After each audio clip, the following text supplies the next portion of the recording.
الحمدللہ رب العالمین والعاقبۃ للمتقین والصلاۃ والسلام علی سید الانبیاء والمرسلین والحمدللہ رب العالمین۔ قال اللہ تبارک و تعالی فی القرآن المجید والفرقان الحمید وقد مکروا مکرہم عند اللہ مکرہم وإن کان مکرہم لتزول منہ الجبال صدق اللہ و مولانا العظیم۔ معزز سامعات، آج کا جو ہمارا ذکر کا گوشہ اس کے اندر ہم سورہ ابراہیم اس کی آیت نمبر 46 اس کی ہم تفسیر کرنے کے لیے جائیں گے۔ اس آیت کریمہ کے اندر رب کائنات نے سورہ ابراہیم کے اندر پہلے ابراہیم علیہ الصلوۃ والسلام کا ذکر کیا، اور پھر آپ کے دور کے اندر جس بادشاہ کے ساتھ آپ کا سامنا تھا وہ نمرود تھا، پھر اس کا ذکر کیا۔ اور اس نمرود کا ذکر کرتے ہوئے، ان ظالم بادشاہوں کا ذکر کرتے ہوئے ارشاد فرمایا قد مکروا مکرہم، کہ وہ اپنی چالوں کو، اپنی فریبوں کو، چالوں کو چل لیں۔ عند اللہ مکرہم، اور ان کی جو چالیں ہیں اللہ کے قابو میں ہیں، ان کے داؤ، ان کے فریب اللہ کے قابو میں ہیں۔ وَإِن كَانَ مَكْرُهُمْ لَتَزُولَ مِنْهُ الْجِبَالُ، اللہ پاک فرماتے کہ اگر ان کی چالوں کو، ان کے فریبوں کو پہاڑوں پہ رکھ دیا جائے تو وہ پہاڑ بھی اپنی جگہ سے ہل جائیں۔ اب یہ نمرود، اس کا ذکر کیا کہ یہ اتنی اس نے چالیں چلی، اللہ پاک فرماتے کہ اگر اس کی چالوں کو میں پہاڑوں پہ رکھ دیتا، تو پہاڑ بھی ہل جاتے اپنی جگہ سے۔ اب یہ ابراہیم علیہ الصلوۃ والسلام کے سامنے یہ جو نمرود، اس کی سلطنت کتنی بڑی تھی کہ 400 سال تک اللہ رب العالمین نے اس کو ڈھیل دیے رکھی۔ 400 سال تک پوری زمین کا، پورے روئے زمین کا بادشاہ تھا، ظالم بادشاہ، جس نے زمین پر خدائی کا دعویٰ کیا، کہ اپنے آپ کو رب کہتا تھا۔ تو زمین پر اس نے اپنی ربوبیت قائم کی، اللہ رب العالمین کو یہ پسند نہیں آئی، اللہ کو اس کو پسند نہیں آئی، اس کے دعو اللہ کو پسند نہیں آئے۔ اللہ پاک نے اس کے ہر دعو کو ناکام کیا۔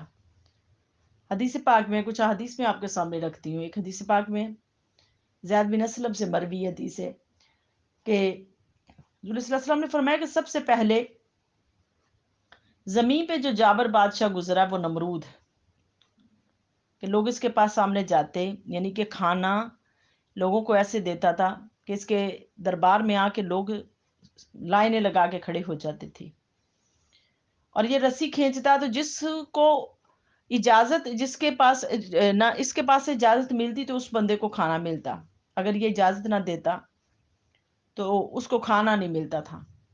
وہ رسی کھینچتا اور اس سے پوچھتا کہ بتاؤ تمہارا رب کون ہے، تو وہ کہتے کہ ہمارا رب تو ہے، تو جو اس کو رب مانتا اس کو کھانا دیتا۔ تو ابراہیم علیہ الصلوۃ والسلام بھی ایک دن کھانا لینے کے لیے گئے، تو اس نے کہا کہ تمہارا رب کون ہے؟ آپ نے کہا میرا رب اللہ۔ پر اللہ کیا کرتا ہے؟ کہا میرا رب سورج کو مشرق سے نکالتا ہے اور مغرب کی طرف سے تو نکال کے دکھا دے۔ یہ سن کے جو نا مبہوت ہو گیا، اور اس نے ابراہیم علیہ السلام کو کھانا دینے سے انکار کر دیا۔ واپسی پر آپ ایک ٹیلے کے پاس سے گزرے، اور وہاں پر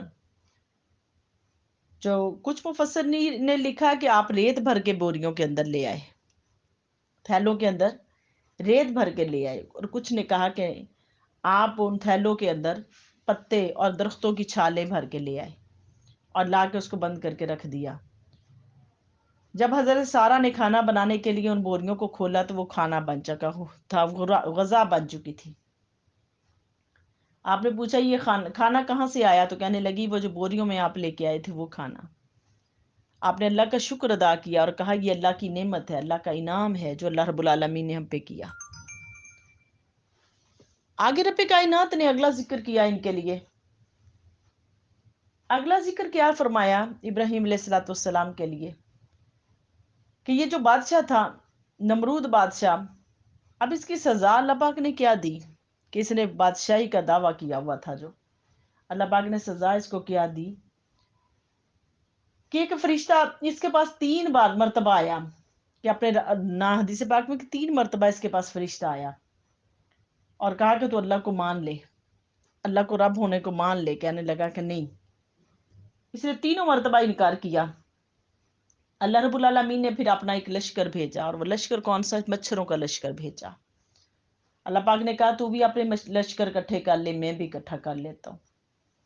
اس نے اپنے جتنی فوج تھی ان فوج کو اکٹھا کر لیا، تو اللہ رب العالمین نے بھی اپنی فوج مچھروں کی بھیجی۔ اتنے مچھر اللہ رب العالمین نے بھیجے کہ دن کے وقت سورج نظر نہیں آتا تھا، اتنا مچھر تھا۔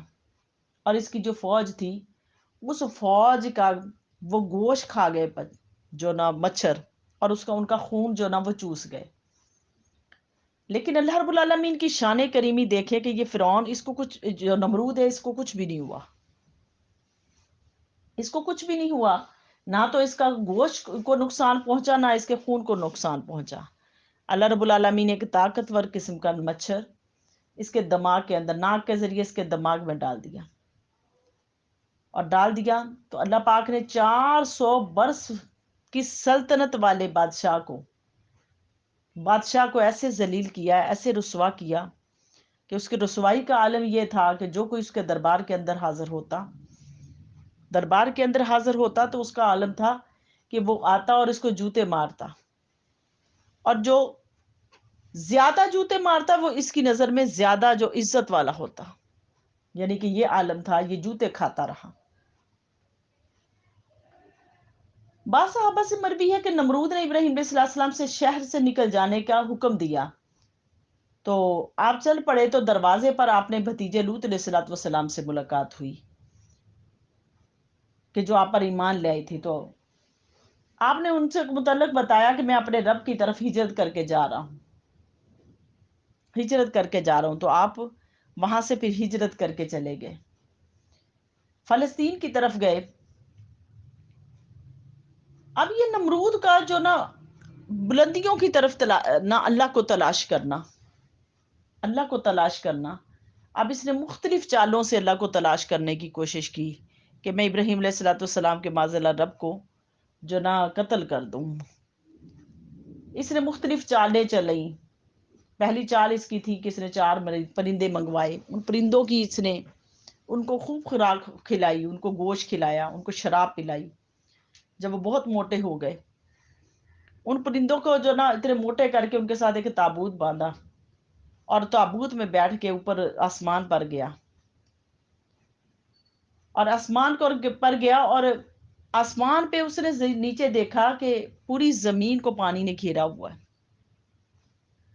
خشکی کو بھی پانی نے گھیرا ہوا ہے، یعنی کہ اتنا بلندی پہ چلا گیا۔ اور وہاں جا کے اس نے پھر کچھ گوشت رکھا ہوا تھا، اور وہ گوشت نیچے گرایا۔ جب وہ پہاڑوں پہ گرا تو پہاڑ ڈر گئے کہ کہیں کہ اللہ رب العالمین کی طرف سے کوئی آفت تو نہیں ہمارے اوپر آ گئی۔ یعنی کہ اس کی چالیں تھی کہ پہاڑ ڈر گئے مگر یہ نہیں ڈرا۔ پھر اس نے اگلی چال چلی۔ اگلی چال اس کی کیا تھی کہ اس نے جو نا یہ نمرود نے پھر ایک بڑا محل تیار کیا، اور اتنا بڑا محل اس نے تیار کیا، اور وہ محل جو اس کے ستونوں پر چڑھا، پھر یہ اور چڑھ کے یہ پھر آسمان دنیا پر گیا کہ میں اللہ کو تلاش کر کے آؤں۔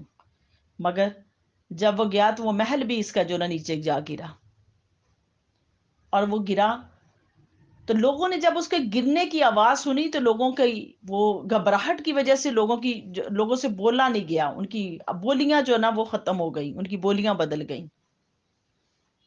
وہ اتنے ہڑبڑائے، یعنی کہ ان کی آوازیں ایسی ہو گئیں کہ ان سے کلام نہیں کیا جاتا تھا، اتنے وہ گھبرا گئے۔ پھر اس کے بعد اس نے سعید بن جبیر سے نہ یہ حدیث پاک مروی کے نمرود نے اپنے ایک وزیر کو حکم دیا کہ ایک تابوت تیار کروائے۔ جب اس نے تابوت تیار ہو گیا اس کا، تو اس نے تیز رفتار گھوڑے تیار کرنے کا حکم دیا۔ جب گھوڑے تیار ہو گئے تو وہ اپنے ساتھی کو لے کے بلند پہاڑ پر چڑھا، پوری زمین کا جو بادشاہ تھا، اور بڑا بلند پہاڑ پر چڑھا، اور اس پہاڑ پر چڑھ کے اس نے دیکھا، اور دیکھا کہ نیچے کیا ہے، اور اوپر آسمان کتنا دور ہے اور نیچے زمین کتنی دور ہے. تو اس پر اس کے ساتھی نے کہا کہ ابھی آسمان بہت اونچا ہے. اس پر اس کو غصہ آیا،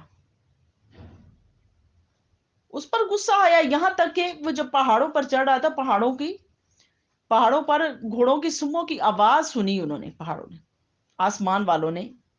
جب وہ آسمان کی طرف جا رہا تھا تو آسمان والوں نے ان گھوڑوں کی سموں کی آواز سنی، یعنی کتنا قریب پہنچا. لیکن پھر بھی وہ اپنے رب کو، ابراہیم علیہ الصلوۃ والسلام کے رب کو پا نہیں سکا. پھر حضرت علی رضی اللہ تعالیٰ عنہ کی تفسیر کے مطابق، آپ کی تفسیر کے ضمن میں، کہ نمرود نے 2 اڑنے والے چھوٹے گھوڑے لیے. یہ پہلی تفسیر یہ ہے کہ وہ پہاڑوں پر چڑھا، بلند پہاڑ پر چڑھا ہے اور رب کو پانے کے لیے، لیکن نہیں پا سکا. اور حضرت علی رضی اللہ تعالیٰ عنہ نے جو تفسیر کی، اس تفسیر کے اندر آپ فرماتے ہیں کہ اس نے 2 اڑنے والے گھوڑے لیے اور ان کو خوب پالا. جب ان کو خوب پالا، اچھی خوراک دی، جس کی وجہ سے وہ جلدی سے موٹے تازے ہو گئے، اور ہر گھوڑے کے ساتھ ایک آدمی باندھا، اور پھر وہ اپنے ساتھ ایک آدمی اور لے کے اس میں ڈبے میں بیٹھ گیا، جو ڈبہ اس کے ساتھ گھوڑوں کے ساتھ باندھا ہوا تھا، اور اوپر گیا. وہاں جا کے اپنے ساتھی سے پوچھا، دیکھو کہ کیا نظر آتا ہے، کیا نظر آتا ہے؟ تو جواب ملا کہ مجھے ایسے لگتا ہے کہ دنیا ایک مکھی کے برابر ہے، یعنی کہ ایک مکھی کے برابر ہے دنیا. اور پھر اس کو رب نہیں ملا، اس کو اللہ رب العالمین نہیں ملے. تو اس کی تصدیق کی تو وہ پھر نیچے اتر آیا. اللہ رب العالمین نے فرمایا کہ اس کا انجام کیا ہے.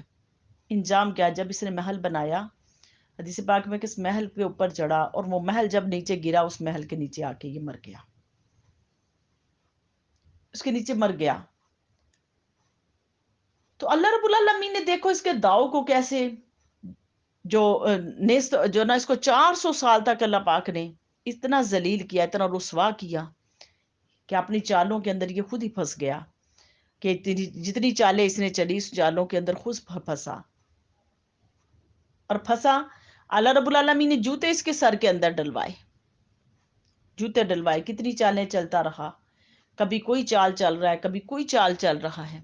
جو چال اس نے چلی، بڑا محل بنایا، وہ محل اس کا زمین پہ آ گرا، اسی کے اندر آ کے مر گیا. جوتے کھاتا رہا، کھاتا کھاتا پھر اس محل کے اندر آ کے مر گیا.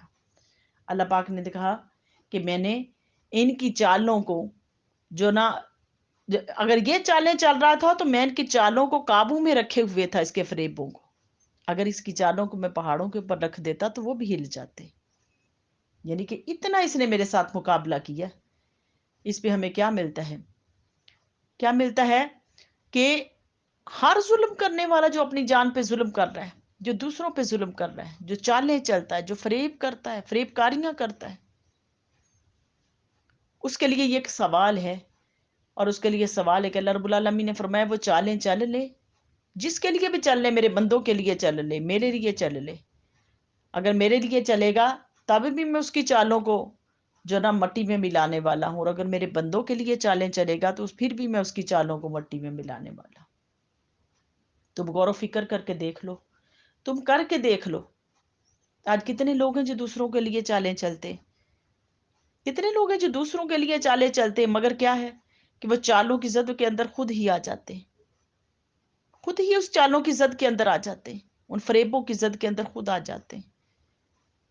وہ فریب کاریاں جو انسانوں کی ہیں وہ نسلوں تک منتقل ہو جاتی، فریب کاریاں نسلوں تک منتقل ہو جاتی.